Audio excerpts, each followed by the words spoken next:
Welcome to Delft Stack. In this video, I will show you how to fix high memory usage in Windows 11 quickly so your PC runs faster and smoother.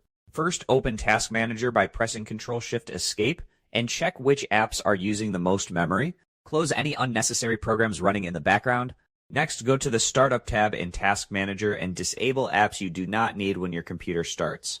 This reduces memory load immediately after boot. Now open Settings, go to Apps, then Installed Apps, and uninstall any heavy or unused software that you no longer need on your system. After that, make sure Windows is updated because updates often include performance fixes that reduce memory leaks and improve stability. You should also run a quick malware scan using Windows Security because hidden malware can cause unusually high memory usage.